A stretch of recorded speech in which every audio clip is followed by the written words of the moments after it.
Você não tem personalidade nenhuma. Tudo que você chama de eu foi montado aos poucos, sem você perceber. O seu gosto musical, a sua forma de falar, o seu jeito de pensar. Até aquilo que você diz que odeia. Nada disso nasceu em você. Você foi absorvendo, primeiro da sua família, depois da escola, depois dos amigos e agora da internet. E o mais perigoso de tudo isso não é isso acontecer. É você acreditar que isso é autenticidade, porque em nenhum momento você parou para escolher quem você queria ser.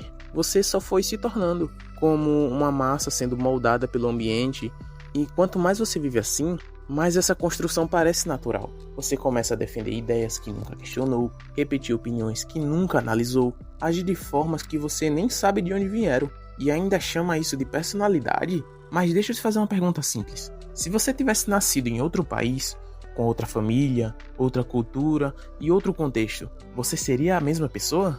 Óbvio que não. Então por que você acha que o que você é hoje é você de verdade? Não é. É só a versão que sobrou depois de tudo que te influenciou. E isso não seria um problema se você tivesse consciência disso, mas você não tem. Você vive como se cada pensamento seu fosse original, como se cada opinião fosse fruto de reflexão, como se cada escolha fosse realmente sua, mas não é. Na maior parte do tempo, você só está reproduzindo o que viu, o que ouviu, o que foi reforçado, e quanto mais você faz isso, mais difícil fica perceber, porque você não está copiando de forma óbvia, você está internalizando e depois chamando isso de identidade, e talvez essa seja a parte mais desconfortável. Você não sabe onde começa e onde termina tudo aquilo que colocaram dentro de você. Você foi programado e nem percebeu. Você não virou quem você é. Você foi condicionado. Platão já falava disso há mais de 2000 anos, no mito da caverna. Pessoas acorrentadas olhando sombras na parede, achando que aquilo era realidade. Ninguém ali estava escolhendo o que ver. Eles só viam o que era mostrado. Agora, olha pra você. Você acha mesmo que é tão diferente? Seu feed decide o que você vê, o algoritmo decide o que você repete, e com o tempo isso vira o que você acredita. Nietzsche dizia uma coisa simples: não existem fatos, apenas interpretações. Mas você nem chega nessa parte, porque você nem interpreta, você só absorve. Você abre o celular, consome a opinião pronta e depois sai por aí achando que pensou sozinho. Você vê um vídeo, concorda e repete. E isso acontece tantas vezes que vira padrão. Aí você começa a se identificar com aquilo. Eu penso assim, eu sou assim, essa é a minha visão. Mas não é. É só o que foi reforçado o suficiente para parecer verdade. Pense em qualquer ideia forte que você tem hoje. Política, relacionamento, dinheiro, comportamento. Quantas dessas você realmente construiu do zero? E quantas você herdou e só nunca questionou? George Orwell mostrou isso de forma brutal em 1984. Quando você controla a informação, você controla o pensamento. E hoje não precisa de um governo autoritário para fazer isso. O sistema já faz sozinho. Você consome o que te prende e o que te prende te molda. E o mais perigoso não é a influência, é a ilusão da independência. Porque você acha que escolhe, mas na maioria das vezes você só reage. E quanto mais você reage, menos você percebe. Até chegar num ponto onde tudo parece natural, tudo parece seu, mas no fundo você só virou o reflexo do que mais te expôs. O algoritmo está criando você. Você acha que escolhe o que consome, mas não escolhe. Você reage ao que aparece. E o que aparece não é aleatório, é calculado. Cada vídeo que você assiste até o final, cada coisa que você curte, cada segundo que você para olhando para a tela, tudo isso é registrado e usado, não para te informar, não para te ajudar, mas para te prender, porque você não é o usuário, você é o produto. O algoritmo não quer que você pense melhor, ele quer que você fique mais tempo, e para isso, ele aprende quem você é, melhor do que você mesmo. Ele entende seus padrões, seus gatilhos, os seus interesses mais rasos e mais profundos, e começa a te alimentar com isso, de novo, e de novo, e de novo, até você começar a achar que o mundo é exatamente aquilo. Isso tem nome na sociologia: bolha informacional. Você só vê o que reforça o que já acredita. Você só vê o que reforça o que você já acredita. E quanto mais você vê, mais você acredita. E quanto mais acredita, menos questiona. É um ciclo fechado. E dentro dele, sua identidade vai sendo moldada.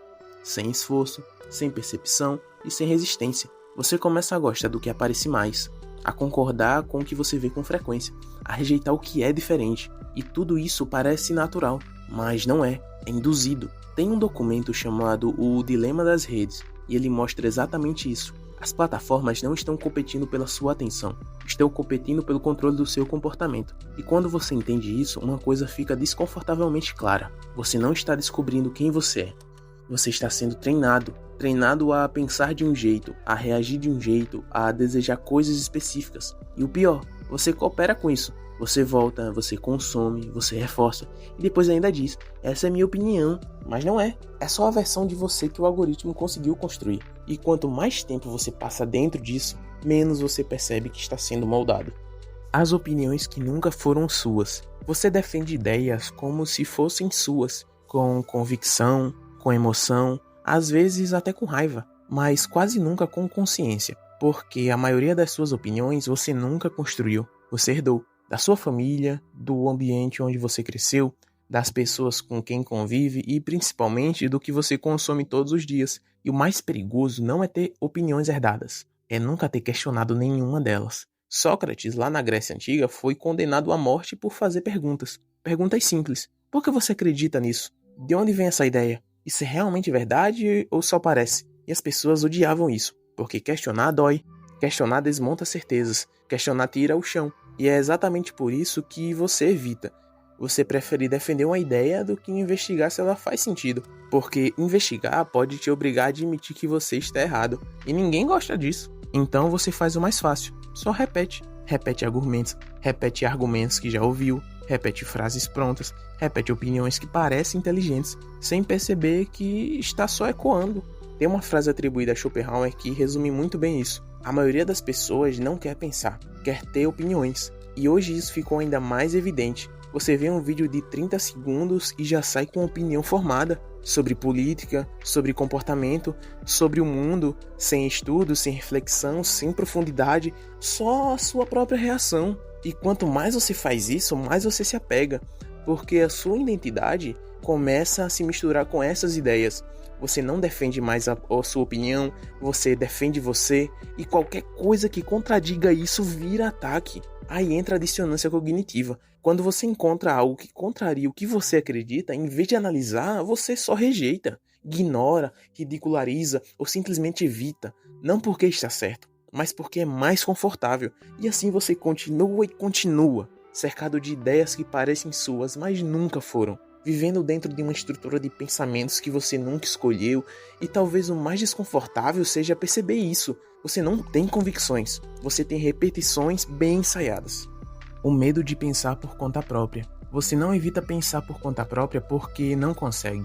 Você evita porque tem medo. Medo de perceber que pode estar errado, medo de perder certezas, medo de não saber mais no que acreditar. Porque quando você começa a questionar de verdade, tudo fica instável. Aquilo que antes parecia óbvio vira dúvida, aquilo que era certeza vira hipótese, aquilo que você defendia começa a desmoronar. E isso não é confortável. Nietzsche já falava sobre isso quando dizia que o ser humano prefere a ilusão confortável à verdade incômoda, porque a verdade ela exige uma reconstrução, e reconstruir dá trabalho, dá muito medo, dá a sensação de estar perdido. Então você faz o mais comum, você se agarra nas ideias que você já conhece, se agarra no grupo que pensa igual, se agarra em qualquer coisa que te dê a sensação de estabilidade, porque pensar sozinho te separa. Isso é um ponto que quase ninguém admite. Pensar de verdade te afasta de pessoas, te afasta dos ambientes, te afasta de certezas compartilhadas, porque a maioria não quer questionar, a maioria quer pertencer. Tem um experimento clássico de psicologia, o experimento de Yates. Eles colocavam uma pessoa numa sala com várias outras e todas davam respostas obviamente erradas de propósito. E mesmo vendo que estava errado, a pessoa começava a concordar, só para não ser a única diferente. Isso é você, em escala maior. Você prefere concordar do que ficar sozinho, prefere repetir do que pensar, prefere manter a identidade do que desmontar ela, porque desmontar significa entrar num lugar que pouca gente aguenta, o lugar onde você não sabe quem você é. E é por isso que a maioria nunca sai disso, nunca questiona de verdade, nunca reconstrói, nunca muda profundamente, porque mudar exige abrir a mão de quem você acha que é, e isso para muita gente é insuportável. Se tirarem tudo, sobra quem? Agora vem a pergunta que ninguém gosta de fazer. Se você tirasse tudo que te influenciou, tudo que você consumiu, tudo que te ensinariam a pensar, o que sobraria? Sem suas referências, sem suas opiniões prontas, sem os padrões que você herdou, quem você seria? Silêncio. Porque no fundo, você nunca precisou responder isso. Você sempre teve algo para se apoiar, sempre teve um grupo para se identificar, sempre teve ideias prontas para adotar. Mas sem isso, você teria que construir. E construir do zero exige algo que quase ninguém desenvolveu: consciência. Não consciência superficial, mas aquela que te obriga a parar e perguntar: isso realmente faz sentido para mim? Ou eu só me acostumei a pensar assim? E aqui está o ponto final de tudo isso. Você nunca vai ser você, enquanto continuar sendo só uma continuação do que te moldou. Porque identidade não é o que você absorveu, é o que você escolheu manter. Escolha exige filtro, exige rejeitar coisas, exige discordar, exige se posicionar até quando é desconfortável. E principalmente, exige ficar sozinho em algumas ideias. Porque no momento em que você começa a pensar por conta própria, você inevitavelmente sai do padrão. E sair do padrão tem um custo. Você deixa de se encaixar, deixa de agradar, deixa de ser facilmente aceito. Mas em troca, você ganha algo que a maioria nunca vai ter: a autenticidade real. Não aquela que você posta, aquela que você fala, mas aquela que permanece, mesmo quando ninguém está olhando. E aí você percebe uma coisa simples, mas brutal: ser você mesmo não é natural, é construído. E a maioria das pessoas nunca chega nesse ponto, porque é mais fácil continuar sendo reflexo do que assumir a responsabilidade de existir verdade. Então a pergunta não é mais se você foi influenciado. Isso já é fato. A pergunta é: você vai continuar sendo ou finalmente vai começar a escolher? Porque enquanto você não escolhe, você não é você. Você só é o resultado.